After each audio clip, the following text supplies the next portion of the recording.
At this moment in time, when there seems to be an encroaching fear of foreign travel and even of foreigners themselves, it has perhaps never been more important to consider our role as citizens of the world. In his new book, Far and Away, Reporting from the Brink of Change, 7 Continents, 25 Years, the president of Pan American Center, Andrew Solomon, offers great insight into understanding those with whom we share this world. And he joins us now.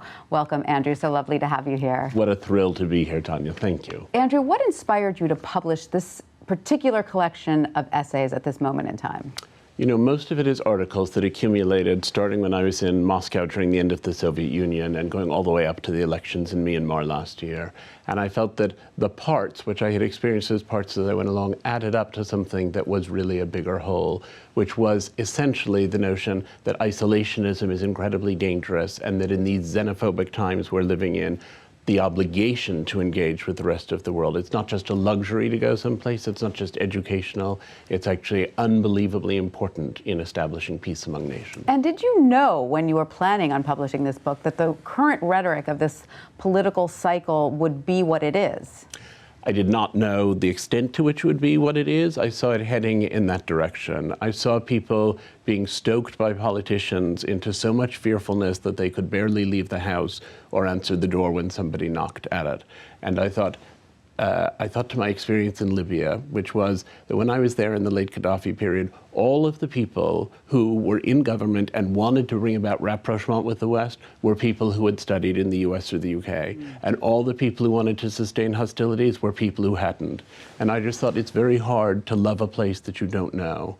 And I felt this was a book that could help some people here to know the abroad and to argue for that knowledge as something of value. And who better to tell us all of this than you, who've traveled so extensively? I mean, you mentioned Moscow in the 90s and Myanmar recently, but Brazil, Afghanistan, the list goes on and on and on. And you truly immersed yourself in these cultures. We have a video here of a goat ceremony that we'd love to show. If you could tell us what is going on, because it's quite fascinating. Here we'll show the video, and if you can describe what we're seeing. You are covered in blood, I think, at one point. Tell us about that. I had gone to write about the tribal rituals that exist for the treatment of mental illnesses in West Africa. And I managed to get through a friend of a friend of a friend to see a priestess who actually performed these rituals. All right, here it is. We're going to play the sound. Here it is. I'm sorry. Here we go. I was pulled out of the makeshift wedding bed I was sharing with a ram in the center of the town square, yanked to my feet. My clothes were pulled off and I was covered in the blood of the ram who had just been slaughtered. And I thought, this is a far cry from psychotherapy as it's practiced in New York. I was incredibly exhilarated by it. I remember it as a moment of extraordinary joy. What did you learn through experiences like that? I learned in that particular one that there's a great deal of insight buried in other cultures and lost to us. In that ritual, the entire village came together to help someone who is depressed, as opposed to our thing of stigma and hiding.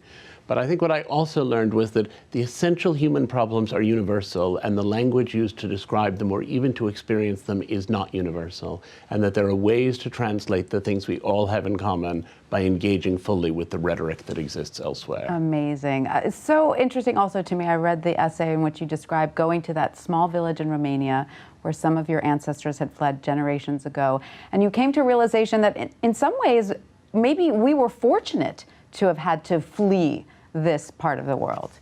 It's a very impoverished area, and I looked at these people with their ox carts and I thought, if your great-grandparents hadn't been so mean to my great-grandparents, we'd have stayed. We fled, my grandfather fled in extreme poverty, and we ended up with this life that is in many ways the American dream. And I thought sometimes it's lucky to be oppressed. Isn't that interesting? And so did your travels also make you feel or realize the extent of the freedoms that we enjoy here and how fortunate we are in some ways for that? So often the people who speak best about freedom are the people who don't have very much freedom. And my understanding of the liberty we have here was very much defined by going to other societies. But in those other societies, I also recognize they have some freedoms that we don't, and that the idea of freedom is one more of those ideas that has to be defined culture by culture, person by person, always with dignity in view. And it's a fragile freedom as well. Yes. Thank you so much, Andrew Solomon, for coming to talk to us. What a today. pleasure to be here. Thank you.